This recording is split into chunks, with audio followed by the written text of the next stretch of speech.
नमस्कार दोस्तों, स्वागत है आपका सीपी स्मार्ट क्लासेस में। दोस्तों, आज के इस वीडियो में टीजीटी पीजीटी की भर्ती के बाद तदर्थ शिक्षकों का जो हाल है उसके बारे में बात करेंगे। 1329 तदर्थ शिक्षकों की सेवाएं अमान्य हो गई हैं। आगे यहाँ पे लिखा हुआ है कि सहायता प्राप्त माध्यमिक स्कूलों में सालों से पढ़ा रहे हैं 1320 तदर्थ अध्यापकों और 9 प्रवक्ताओं की सेवाएं अमान्य हो गई हैं। इसी के चलते उत्तर प्रदेश माध्यमिक शिक्षा सेवा चयन बोर्ड की प्रशिक्षित स्नातक टीजीटी और प्रवक्ता पीजीटी 2021 की भर्ती में तदर्थ शिक्षकों का चयन नहीं हो सका। आवेदन करने वाले 1436 तदर्थ सहायक अध्यापकों में से मात्र एक का चयन हो सका है। 126 शिक्षकों की सेवाएं जिला विद्यालय निरीक्षक स्तर से सत्यापित होने के बाद अधिभार नहीं मिला था। 9 नवंबर को सुनवाई के दौरान सुप्रीम कोर्ट ने 1329 तदर्थ शिक्षकों की सेवाएं सत्यापन न होने का कारण पूछा था। अपर शिक्षा निदेशक माध्यमिक डॉक्टर महेंद्र देव ने जिला विद्यालय निरीक्षकों को 14 नवंबर को पत्र भेजकर सूचना मांगी है। टीजीटी पीजीटी 2021 भर्ती में तदर्थ शिक्षकों को 1 वर्ष की सेवा पर 1.5 अंक का अधिभार मिलना था और यह अधिभार अधिकतम 30 अंक तक के लिए दिया गया था।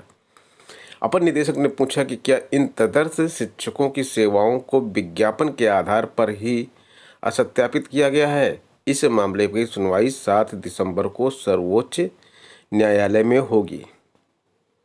आगे इनके बारे में सूचना है कि फेल तदर्थ शिक्षक जो है वहीं जमे हुए हैं, सफल को नया स्कूल मिल गया है। सुप्रीम कोर्ट के आदेश पर उत्तर प्रदेश माध्यमिक शिक्षा सेवा चयन बोर्ड की सामान्य शिक्षक भर्ती परीक्षा में सफल होकर दूसरे जिले में तैनाती पाए शिक्षक नई परेशानी में उलझ गए हैं। दिक्कत यह है कि फेल हो जाने वाले तदर्थ शिक्षक जहां अपने विद्यालयों में ही बने हुए हैं, वहीं सफल होकर चयनित होने वालों को दूसरे जिले में भेजा गया है। इससे नई जगह पर कार्यभार ग्रहण करने से नए सिरे नए वेतनमान पर भुगतान होने से उन्हें आर्थिक नुकसान भी उठाना पड़ेगा। तो जहां पर ये पहले काम कर रहे थे वहां से इनको जब कॉलेज अलॉटमेंट हुआ तो नए ज़िले में इनका कॉलेज मेरिट के अकॉर्डिंग अलॉट हो गया, जबकि जो फेल थे वो जहां पे कर रहे थे वहीं पे कर रहे हैं। माध्यमिक शिक्षा सेवा चयन बोर्ड ने सामान्य शिक्षक भर्ती परीक्षा में पास होने और चयन होने के उपरांत तदर्थ अध्यापक को उसके पूर्व से अध्यापित विद्यालय को नहीं आवंटित किया। यह मामला अम्बेडकर नगर जिले के राम बाबा विद्या मंदिर इंटर कॉलेज में बतौर तदर्थ अध्यापक 13 वर्ष से कार्यरत अजीत सिंह का है। चयन बोर्ड की ओर से कराई गई सामान्य परीक्षा में वह पास हुए हैं। उन्हें सहायक अध्यापक टीजीटी शारीरिक शिक्षा विषय में सामान्य अभ्यर्थी के रूप में 109 रैंक हासिल हुई है। परीक्षा परिणाम आने के बाद उन्होंने चयन बोर्ड को प्रत्यावेदन देकर बाबा राम विद्या मंदिर इंटर कॉलेज में ही पदस्थापित करने की मांग की थी। इसके अलावा अपर मुख्य सचिव माध्यमिक शिक्षा को भी प्रत्यावेदन देकर तदर्थ अध्यापकों के रूप में कार्यरत विद्यालयों में ही पदस्थापित करने की मांग की थी। दावा है कि परीक्षा पास होने पर तदर्थ अध्यापकों को उसी विद्यालय में पदस्थापित किया जाना था और पूर्व की सेवाओं का लाभ देना था। हालांकि चयन बोर्ड ने उसी विद्यालय में नियुक्त किए जाने के उनके दावे को सही नहीं माना। अजीत सिंह का कहना है कि तदर्थ अध्यापक माध्यमिक शिक्षा सेवा चयन बोर्ड की तरफ से आवंटित विद्यालय में कार्यभार ग्रहण करता है तो उसे नए वेतनमान पर कार्य करना होगा, जबकि वह 13 वर्षों से शिक्षण कार्य कर रहे हैं। तदर्थ शिक्षकों के मामले में नियमावली न होने से एक संशय और भी है कि यदि चयनित तदर्थ अध्यापक दूसरे विद्यालय में कार्यभार ग्रहण कर ले और सरकार बाद में फेल तदर्थ अध्यापकों को विनियमित कर दे तो चयनित हुए शिक्षकों के मामले में क्या होगा? फिर से पुराने विद्यालय में लौटकर आने का मौका मिलेगा? ऐसे में सुप्रीम कोर्ट के आदेश के बाद परीक्षा पास करने वाले तदर्थ अध्यापक असमंजस में है कि वह क्या करे। चयन बोर्ड के सचिव का कहना है कि परीक्षा पास होकर चयनित होने वाले तदर्थ शिक्षकों को अधियाचित पद का विद्यालय आवंटित किया गया है। जहां तदर्थ शिक्षक के रूप में कार्यरत थे वहीं नियुक्ति देने का कोई आदेश नहीं था, तो मेरिट के अकॉर्डिंग इनको दे दिया गया है। लेकिन अब यह जो है एक बहुत बड़े भंवर में फंस चुके हैं कि इनको समझ में नहीं आ रहा है कि भाई जो फेल हो गए उनको बाद में अगर गवर्नमेंट वहीं पर स्थायी कर देती है जहाँ पर वो काम कर रहे थे, तो जो फेल है उनका तो 13 साल का एक्सपीरियंस काउंट हो जाएगा, 14 साल का एक्सपीरियंस, जितने साल भी उन्होंने काम किया उतने साल का एक्सपीरियंस काउंट हो जाएगा। लेकिन जो 13-14 साल काम किया हुआ है वो एक नए विद्यालय में जाकर ज्वाइन कर लेता है तो वहाँ पर उसका फाइनेंशियल लॉस बहुत ज़्यादा हो जाएगा। और फिर जब दोबारा वो विनियमितीकरण किया जाएगा तो क्या उसको पुराने कॉलेज में वापस किया जाएगा, जो कि पॉसिबल नहीं होगा। अब मतलब जिसको रिवार्ड मिलना चाहिए था उसके लिए पनिशमेंट हो गया, और जिसको पनिशमेंट मिलना चाहिए था उसके लिए रिवार्ड हो जाएगा। तो इस तरह की चीज़ें जो है आ रही है सामने।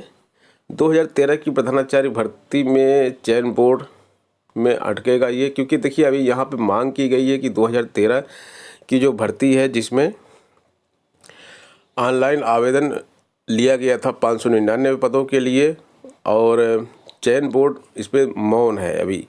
इस भर्ती में जल्दी पूरी करने के लिए हाई कोर्ट में भी याचिका लगी हुई है जिस पर चयन बोर्ड को जवाब देना होगा या फिर भर्ती प्रक्रिया जल्द शुरू करनी होगी। माध्यमिक शिक्षा सेवा चयन बोर्ड ने 2013 में एडेड माध्यमिक विद्यालयों के प्रधानाचार्य के 599 पदों की भर्ती के लिए विज्ञापन निकाला था। इसके लिए करीब 25,000 ऑनलाइन आवेदन आए थे। इसके बाद यह भर्ती ठंडे बस्ते में चली गई। 8 साल से ठप पड़ी इस भर्ती को जल्द पूरी करने की मांग को लेकर कुछ अभ्यर्थी कोर्ट गए हैं। चयन बोर्ड की लेट लतीफ़ी का नतीजा यह है कि भर्ती प्रक्रिया शुरू न होने से आवेदन किए हुए कई शिक्षक प्रधानाचार्य का रुतबा पाने का सपना संजोए हुए सेवानिवृत्त हो गए। इधर 2011 के प्रधानाचार्य भर्ती विज्ञापन मामले में हाईकोर्ट के सख्त रुख को देखकर चयन बोर्ड ने पूर्व में हुए 6 मंडलों साक्षात्कार के आधार पर ही परिणाम घोषित करने का निर्णय लिया तो 2013 के भर्ती विज्ञापन का मामला उठा।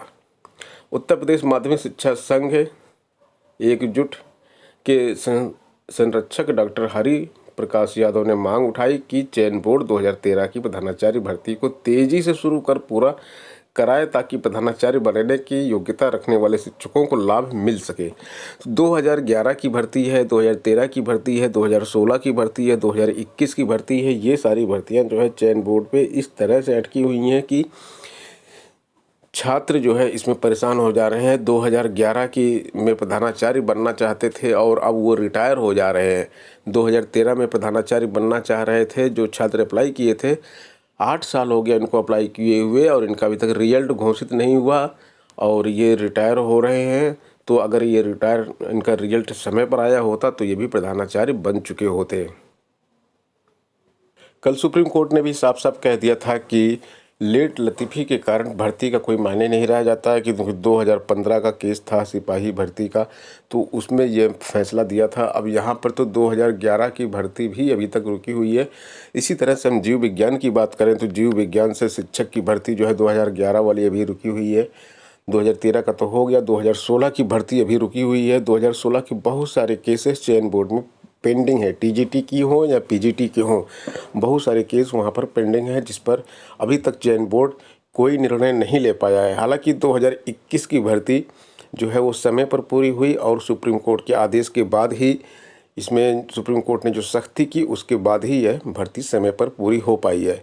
तो चयन बोर्ड को भी उत्तर प्रदेश लोक सेवा आयोग की तरह काम करना चाहिए और शिक्षकों की जो भर्ती है वो जल्द से जल्द पूरी करनी चाहिए, जिससे कि जो विद्यालय हैं उनमें aided degree college aided college हैं उसमें जो है पढ़ाई सही से चल सके और जो अभ्यर्थी हैं वो परेशान ना हो। दोस्तों आज की इस वीडियो में इतना ही। मिलते हैं नेक्स्ट वीडियो में कुछ नई अपडेट कुछ नई जानकारी के साथ। बने रहें सीपी स्मार्ट क्लासेस के साथ। धन्यवाद।